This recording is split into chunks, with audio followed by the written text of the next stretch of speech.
Yeah, hello students and parents. Welcome back to Navodaya Online Academy. So today ఈరోజు మనము already machine 50 అనే plan start చేశాం నాన్న. Machine 50 అంటే ఏంటంటే ప్రీవియస్ ఇయర్ క్వశ్చన్స్ని ఎలా డీల్ చేయాలి, అదేవిధంగా ఎగ్జామ్ ఎన్విరాన్మెంట్లో ఉన్నప్పుడు ఆ యొక్క క్వశ్చన్స్ని ఈజీగా ఎలా సాల్వ్ చేయాలని చెప్పేసి ఈ యొక్క మిషన్ 50 అనే ప్లాన్ అని చెప్పేసి మనం ఆల్రెడీ స్టార్ట్ అనుకున్నాము ప్రీవియస్ వీడియోలో. ఈ మిషన్ 50లో భాగంగా మనకి 4 క్లాసెస్ నాన్న. Already we should complete 4 classes. ఆ మెంటల్ ఎబిలిటీకి సంబంధించి మనం ఆల్రెడీ 4 క్లాసెస్ ఆల్రెడీ కంప్లీట్ చేసుకున్నాము. సో ఇప్పుడు మనకు వచ్చేసి 5th క్లాస్ నాన్న. ఈ మిషన్ 50లో భాగంగా మనము ఈ వీడియోలో 5th క్లాస్ డిస్కస్ చేద్దాము. 5th క్లాస్ వచ్చేసి మనకి ప్రీవియస్ ఇయర్ క్వశ్చన్స్లో మనకి అనాలజీ నాన్న. ఇక్కడ మనము అనాలజీ అంటే ఏంటి, ఈ అనాలజీని ఈజీ వేలో ఎలా సాల్వ్ చేయాలని చెప్పేసి ఈ మిషన్ 50లో భాగంగా ఈ వీడియోలో డిస్కస్ చేద్దాము. సో మనం ఆల్రెడీ అనుకున్నాము what is mental ability. Mental ability అంటే ఇది ఓన్లీ డయాగ్రామ్స్ బేస్ మీదనే ఉంటుందని చెప్పేసి ఆల్రెడీ డిస్కస్ చేశాము. సో మళ్ళీ ఒకసారి చూద్దాం నాన్న. సో మెంటల్ ఎబిలిటీకి మెంటల్ ఎబిలిటీలో మనకి 40 క్వశ్చన్స్ ఉంటాయి నాన్న. హియర్ మెంటల్ ఎబిలిటీలో 40 క్వశ్చన్స్ ఉంటాయి. 40 క్వశ్చన్స్కి గాను 50 మార్క్స్ ఉంటాయి నాన్న. 50 మార్క్స్ అయితే ఈ 40 క్వశ్చన్స్కి 50 మార్క్స్కి ఒక క్వశ్చన్కి 1.25 మార్క్స్ వస్తున్నాను నేను. ఈచ్ క్వశ్చన్ క్యారీస్ 1.25 మార్క్స్ నాన్న. సో ఇది మెంటల్ ఎబిలిటీలో టోటల్గా 40 questions 50 marks and each question carries 1.25 marks. So ఈ వీడియో చూస్తుందంటే దీనికంటే ముందు ఈ యొక్క నవోదయ ఆన్లైన్ అకాడమీ ఛానల్ని సబ్స్క్రైబ్ చేసుకోండి. అదేవిధంగా నోటిఫికేషన్ బటన్ని ఆన్ చేసి పెట్టుకోండి. ఎందుకంటే మేము పోస్ట్ చేసే ప్రతి వీడియో మీకే వస్తుంది కాబట్టి నోటిఫికేషన్ బటన్ని ఆన్ చేసి పెట్టుకోండి. ఇంకోటి ఏంటంటే లైక్ చేయడం మాత్రం మర్చిపోకండి. అదేవిధంగా కామెంట్ చేయండి. So next we should let us go into our class.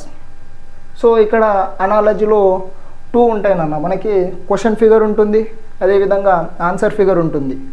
ఈ క్వశ్చన్ ఫిగర్లో ఇక్కడ అబ్జర్వ్ చేసినట్లయితే మనకి క్వశ్చన్ ఫిగర్లో 4 డయాగ్రామ్స్ ఇచ్చాడు, అదేవిధంగా ఆన్సర్ ఫిగర్లో కూడా 4 డయాగ్రామ్స్ ఇచ్చాడు.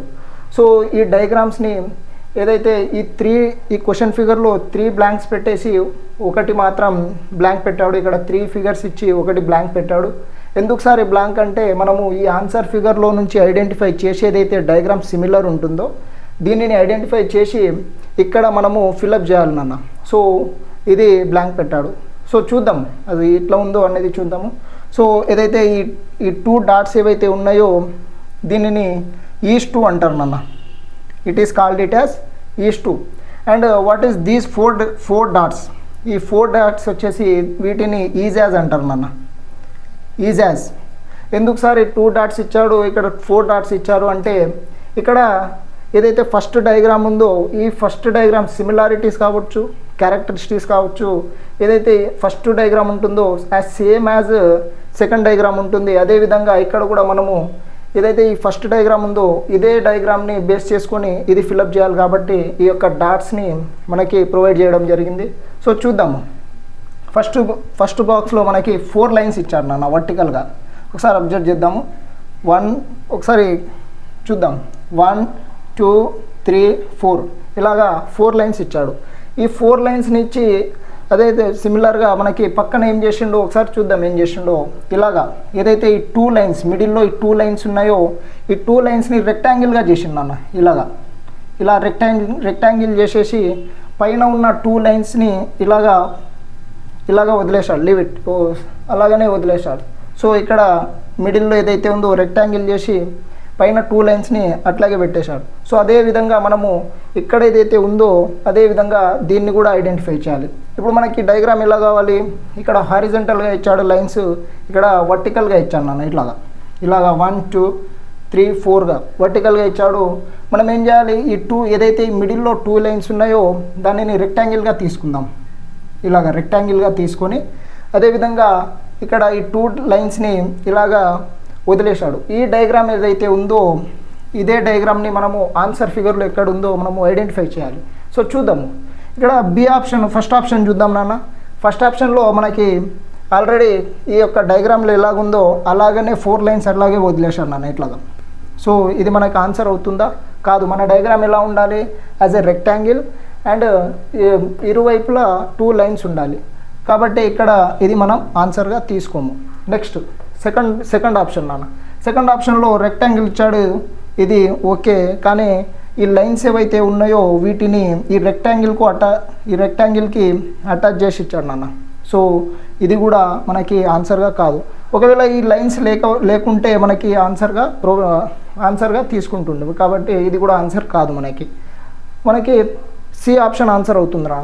సి ఆప్షన్ ఒకసారి చూడండి, 2 లైన్స్ ఏవైతే ఉన్నాయో ఇలాగా రెక్టాంగిల్గా ఇచ్చేసి పక్కన 2 లైన్స్ పెట్టాడు. సో మనం ఏదైతే డయాగ్రామ్ అనుకున్నామో అదే వేలో థర్డ్ ఆప్షన్ ఉంది కాబట్టి మనము ఆన్సర్గా థర్డ్ ఆప్షన్ తీసుకుంటాము.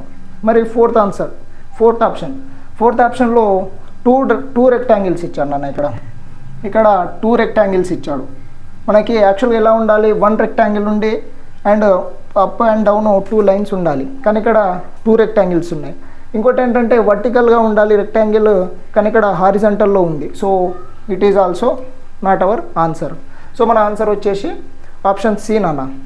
సో నెక్స్ట్ క్వశ్చన్ నాన్న, క్వశ్చన్ నెంబర్ 2 ఒకసారి చూద్దాం. ఇందులో మనకి పర్టికులర్గా డయాగ్రామ్ నేమ్ చెప్పలేము నాన్న, ఎందుకంటే డయాగ్రామ్ షేప్ ఐడెంటిఫై చేసి లేదంటే ఏదైతే కీ పాయింట్ ఉంటుందో ఆ కీ పాయింట్ని ఐడెంటిఫై చేసి మనము ఆ క్వశ్చన్స్ని చేయాలి. ఆ కీ పాయింట్ని బేస్ చేసుకొని క్వశ్చన్స్ని చేయాలి. మనం ఆ యొక్క డయాగ్రామ్ పేరు పర్టికులర్గా చెప్పలేము, ఎందుకంటే వేరే వేరే షేప్స్లో ఉంటాయి. సో చూద్దాము ఇక్కడ కీ పాయింట్ ఏంటో ఒకసారి చూద్దాం నాన్న. మనకి ఇది ఎట్లుంది నాన్న, యాజ్ ఏ క్రిస్మస్ ట్రీ. మనకి క్రిస్మస్ ట్రీ ఎట్లా ఉంటుందో అట్లాగే డయాగ్రామ్ ఉంది. మనము ఊహించుకోవాలి, ఏదైతే క్వశ్చన్ చేస్తున్నామో దానికి పర్టికులర్ డయాగ్రామ్ తెలియదు కాబట్టి, నేమ్ తెలియదు కాబట్టి మనం జస్ట్ కీ పాయింట్ తీసుకుందాం. కీ పాయింట్ ఏం తీసుకుందాం నాన్న అంటే, ఈ లైన్ ఏదైతే ఉందో ఈ లైన్ తీసుకుందాం. ఈ మిడిల్లో ఈ లైన్ తీసుకుందాము. ఈ లైన్ ఎటు ఉందో చూద్దాం ఒకసారి. ఇది లెఫ్ట్ నుంచి కింద రైట్ ఇలాగా మనకి లెఫ్ట్ టు రైట్ ఉంది లైన్. ఇక్కడ కూడా సేమ్, ఇదే లెఫ్ట్ అండ్ ఇట్లాగానే రైట్ సేమ్ ఉంది. కానీ ఒకసారి చూడండి, ఇది అప్ సైడ్ ఉంది నాన్న. ఏదైతే ఈ యారోస్ ఏదైతే ఎండింగ్ స్టార్టింగ్ పాయింట్ ఉందో ఇది లెఫ్ట్ అప్ ఉంది, ఇది మాత్రం డౌన్ రైట్ సైడ్ ఉంది నాన్న యారో. సో ఇదే డయాగ్రామ్ని బేస్ చేసుకొని మనము ఇక్కడ ఫిలప్ చేయాలి. ఈ డయాగ్రామ్ని చూద్దాము.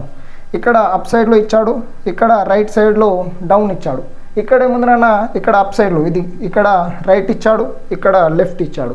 అదేవిధంగా మనకేం కావాలి ఇప్పుడు ఆన్సర్, ఇక్కడ లెఫ్ట్ కావాలి అండ్ ఇక్కడ రైట్ కావాలి. అదేవిధంగా సేమ్ ఆపోజిట్లో కావాలి మనకి. ఏదైతే ఇక్కడ క్వశ్చన్ ఫిగర్ ఇక్కడ ఇచ్చాడో అదేవిధంగా ఇక్కడ ఫిలప్ చేయాలి. చూద్దాం, ఇక్కడ అప్ సైడ్ ఇచ్చాడు, మనం కూడా సేమ్ అదేవిధంగా ఇక్కడ డౌన్ సైడ్ తీసుకోవాలి. డౌన్ సైడ్ తీసుకోవాలి. సో ఇక్కడ ఫస్ట్ ఆప్షన్ చూద్దాం నాన్న. ఫస్ట్ ఆప్షన్లో సేమ్ ఉంది, డౌన్ సైడ్లోనే ఉంది, కానీ ఇక్కడ ఒక చిన్న మిస్టేక్ ఉంది. ఇక్కడ చూడండి, ఈ లైన్ రావద్దు నాన్న. ఒకసారి ఇటు చూడండి, ఇక్కడ లైన్ ఏమైనా వచ్చిందా, ఇక్కడ రాలే. ఇక్కడ there is no line. So ఇక్కడ లైన్ లేదు కాబట్టి ఇక్కడ లైన్ ఉంది నాన్న. ఇటు చూడండి, ఈ లైన్ ఉంది కాబట్టి మనము ఇది యాక్చువల్గా యారో కింద ఇది డౌన్ సైడే ఉంది, ఇది acceptable, but this line is not acceptable. So this is not our answer. Next third option చూద్దాం నాన్న. థర్డ్ ఆప్షన్లో కూడా సేమ్ అదే ఫస్ట్ డయాగ్రామ్ ఎలాగైతే ఉందో థర్డ్ డయాగ్రామ్ కూడా అలాగనే ఉంది. సో డౌన్ సైడ్లో లెఫ్ట్కే డౌన్ ఉంది, కానీ ఈ లైన్ ఇచ్చాడు ఇక్కడ. This line are not correct sir, కాబట్టి ఈ లైన్ ఉండకూడదు, కాబట్టి ఇది కూడా ఆన్సర్ కాదు మనకి. ఫోర్త్ ఆప్షన్ చూద్దాం నాన్న. ఫోర్త్ ఆప్షన్ ఎందుకు రాంగో ఒకసారి. ఫోర్త్ ఆప్షన్ కూడా ఏదైతే మనకి లెఫ్ట్కే ఉండాలి, కానీ ఈ యారో ఏదైతే స్టార్టింగ్ పాయింట్ ఉందో లెఫ్ట్కే ఉంది, కానీ ఏదైతే ఈ లైన్ ఉంది ఈ లైన్ మనకి ఈ లైన్ రావాలి నాన్న. యాక్చువల్గా ఇటు లైన్ రావాలి, ఇక్కడ లైన్ ఇవ్వలేదు. ఏదైతే ఈ లైన్ రావాలి, సో ఈ లైన్ ఇవ్వలేదు కాబట్టి ఈ లైన్ బ్లాంక్ పెట్టాడు కాబట్టి మనకి ఇది ఆన్సర్గా తీసుకోము. మనకున్నది ఒకే ఒక ఆప్షన్ నాన్న, ఆప్షన్ బి. ఆప్షన్ బిలో మనకి స్టార్టింగ్ పాయింట్ లెఫ్ట్ ఇచ్చాడు, ఎండింగ్ రైట్ ఇచ్చాడు, అదేవిధంగా ఇక్కడ లైన్ కూడా ఏం లేదు. సో ఇవన్నీ ఏదైతే యాజ్ యూజువల్గా ఇక్కడ క్వశ్చన్ ఫిగర్లో డయాగ్రామ్ ఎలా ఉందో అదే సేమ్ ఫిగర్ మ్యాచ్ అవుతుంది కాబట్టి ఇక్కడ మనకి సెకండ్ ఆప్షన్ని ఆన్సర్గా తీసుకుంటాము. సో ఇలాగా మనము కీ పాయింట్స్ తీసుకొని 1 by 1 డిస్కస్ చేస్తాము. క్లాస్లో కూడా క్లియర్గా డిస్కస్ చేస్తాము ఇలాగా. కాబట్టి ఇంకా ఎవరైనా నవోదయ ఆన్లైన్ అకాడమీలో జాయిన్ అవ్వాలి అనుకుంటే డిస్క్రిప్షన్లో ఉన్న కాంటాక్ట్ నెంబర్ని కాల్ చేయండి. మా యొక్క టీం మీకు పూర్తి డీటెయిల్స్ ఇస్తుంది నాన్న. నవోదయ ఆన్లైన్ అకాడమీలో ఎలా జాయిన్ అవ్వాలి, అదేవిధంగా డౌట్స్ ఏమైనా ఉంటే మా యొక్క టీం మీకు అంత డౌట్ క్లియర్ చేస్తారు. సో ఆల్రెడీ మనకి క్లాసెస్ స్టార్ట్ అయ్యాయినా జూలై 1 నుంచి క్లాసెస్ స్టార్ట్ అయ్యాయి. సో ఇలాగా అందరూ డిస్క్రిప్షన్లో ఉన్న కాంటాక్ట్ నెంబర్స్ని కాల్ చేసి మా యొక్క టీంని మీరు కన్సల్ట్ అవ్వండి. సో ఈ వీడియో చూస్తున్నందుకు thank you and subscribe for Navodaya online academy channel. So thank you.